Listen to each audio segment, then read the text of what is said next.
Good morning, everybody. Well, it's Labor Day, so it's a holiday, which is nice. And we're here to talk about the Parsha, Nitzavim.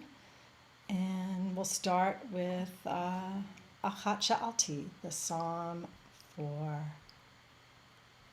Elul.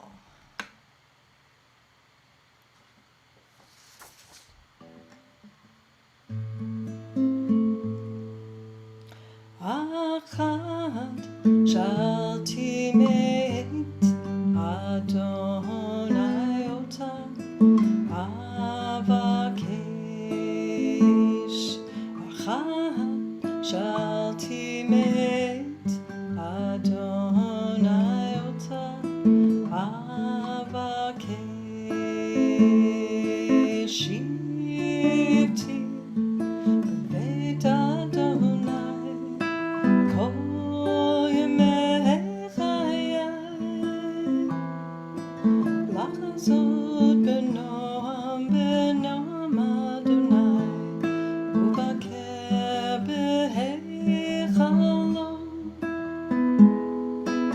lachazot b'noam Adonai uvaker b'heichalo.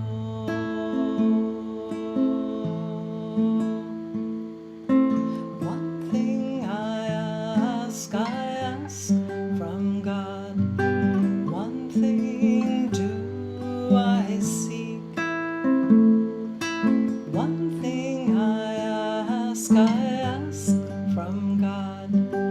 One thing do I seek, that I might stay in the divine presence all the days of my life, in vision, divine delight, and contemplate God's presence, in vision, divine delight, and contemplate God's presence.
Okay, Shabbat Nitzavim.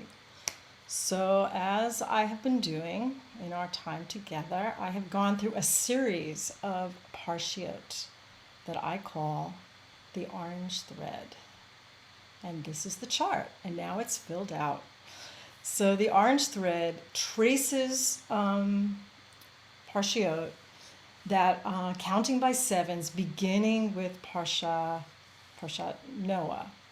And these are the ones that I have covered in this last year. So we started with Noah and the story of the flood. And we went to Vayeshev. Vayeshev is Jacob settled. And then Bishalach, the people are crossing the Red Sea. They've gone out from Egypt and crossing the sea. Pekudei finished the book of Exodus, and the people are ready. They've completed the Mishkan, and they are ready to set forth. Kadoshim, holiness. What is holiness? and has that the key teaching of you shall love your neighbor as yourself. Shalach lecha, the scouts are sent to the land. They've arrived actually at the threshold of the land. The scouts get sent out, and they bring back the riches of the land, but they come back somehow frightened of the inhabitants of the land, and their bad report is punished. And so the people are then condemned to die in the desert, so to travel another 39 years to so that all of the people that were there at that moment will have died out, and it's the next generation that will inherit the land.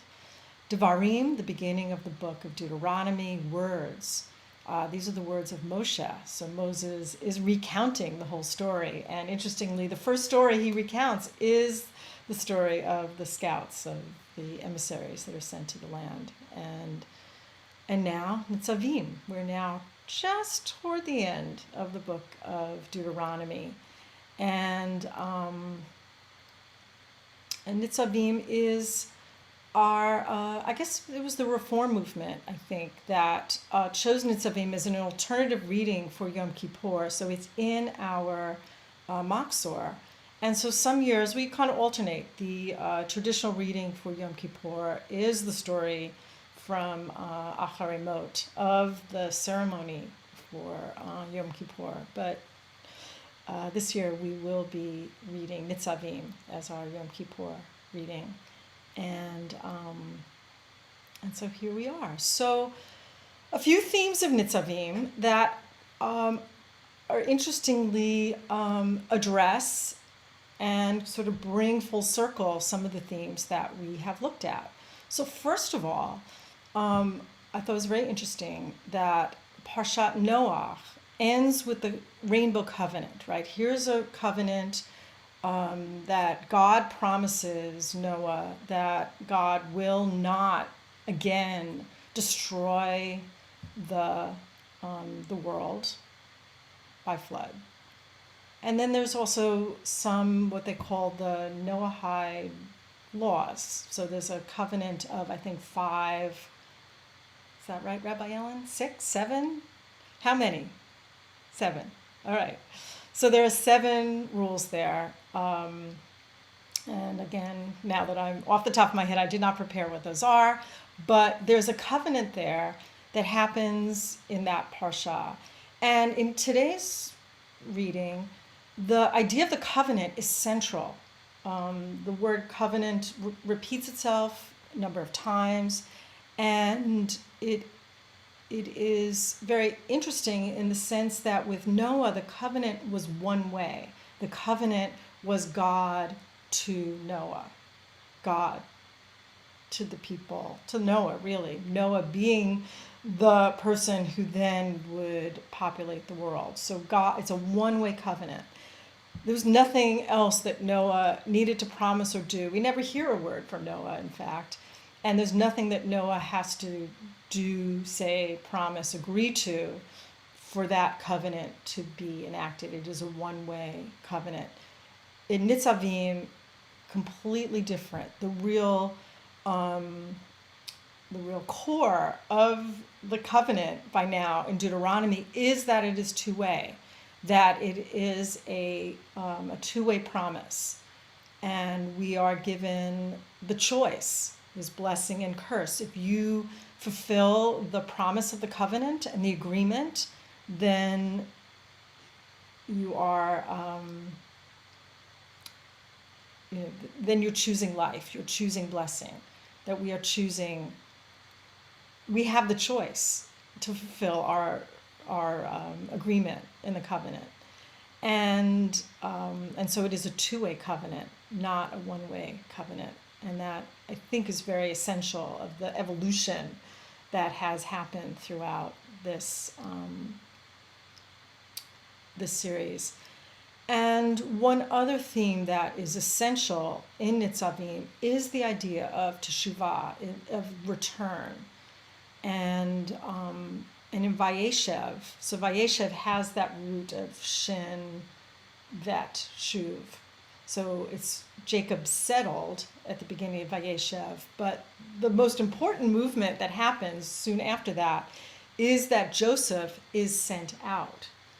And Joseph being sent out, being sent away from the land, away from his father's home, Joseph doesn't return. And Joseph's bones are now in the possession of the people as they are on the banks of the Jordan, as they are on the threshold. So we are not quite there, but on the threshold of Joseph's return. And I think Joseph's return then is central to this whole movement, because it is really that sending out, that exile, and that return that will complete this this cycle. So again, really interesting to look at how these parshiot relate to each other, and how, the journey that our people have taken. There's a lot of journeys here, right? So there was Noah, who is clearly on this journey, and then Joseph goes on the journey. The people leave Egypt, they cross a threshold, they're on a journey. In Shalach Lecha, they have to journey again. They arrive and immediately they don't get to cross the threshold back to the land. They're back on the journey. And here again, we're just on the threshold. And of course, as we know, the Torah ends with Moshe's death, not with the people actually crossing into the land. That will happen in the next book. It'll get picked up again in the book of Joshua. But in the Torah cycle, there actually is not an arrival. There's an arrival at a threshold. And so, of course, the brilliance of the Torah reading cycle with our high holiday cycle is it's so ingrained, it's so built in. And because here we are, of course, in Elul, and we are on a threshold. And we are called to return, right? Teshuvah is this idea of, the word literally means return, and it also suggests repentance. What are we returning to? And in some of our post-biblical teachings, there is an idea that in every moment is this opportunity. If we live our entire lives in a attitude of teshuvah, then every moment is a micro assessment, like an awareness. Am I living according to the principles that I truly value? Am I living authentically? Am I living my truth? And I think Judaism calls us to align, to just understand the alignment, that if I am living my truth, and my truth is aligned with our sacred teachings, then my life, I'm not living that sense of burdened by anxiety, burdened by a lot of the things that the things that catch our eye, the things that distract us from what our true purpose in life is. Our true purpose is to look out for one another, to love one another, to appreciate the blessings of this life, to appreciate the blessings of nature, the blessings of food, the blessings of air, the blessings of water, and then to repair, right? To also make sure that those resources and blessings are available for everyone. It's really important, again, at the beginning of this parsha. Let me put that up here. It's so great. I think it's that one. Okay, so Atem Nitzavim Hayom. Atem is, I think, you in the plural. So you are standing. Kolchem, all of you. before God. So all of you, and then starts to list the tribal heads, the elders, the officials, the householders, then the children, the wives, the strangers, and from the top of the social order to the bottom of the social order, all of us. And then the word Hayom gets repeated a number of times here. And it's this day, today. It includes this day biblically, a day way back in the mythic memory of our people, and this day now, Monday, September 4th, 2023 at 9:20 in the morning. This day, now, now, now, now, now, now, now, now. And so that is that is what we are taught through this piece. This moment now, all of us, at every moment, stand here, and we are called to enter into this covenant. And I take that seriously. I find that really compelling and really interesting. And so we are given the choice. Do we step up? Do we stand here now and receive that and say, yes, I'm committed, I'm in. And it doesn't mean that I live a perfect life, not by any stretch, because inevitably I'm going to fall off the train, I'm going to miss the mark. And that, again, is what this time of year is for. It's for remembering, honoring the moments that we miss the mark, and seeking forgiveness. Primarily, well, two things. Forgiving ourselves is so important. It's so important, because if we hold on to the things that we feel and know that we've done wrong, it's going to keep us hidden in a certain way from ourselves and our lives, that we will then be held back from going forth into our lives.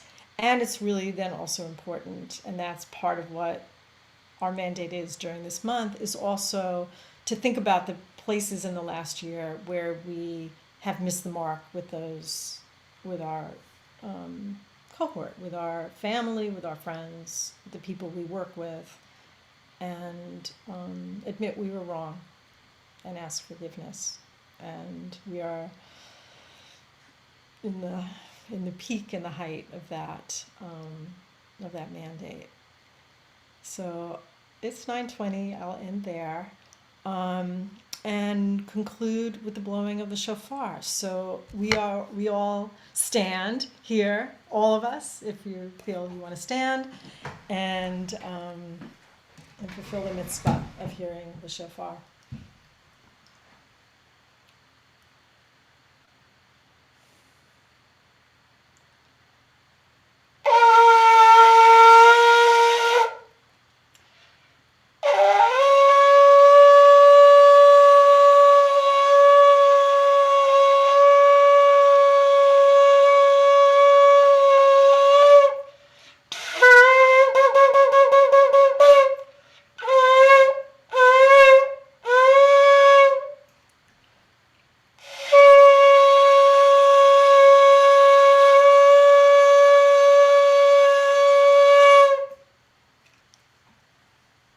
Have a great day, everybody.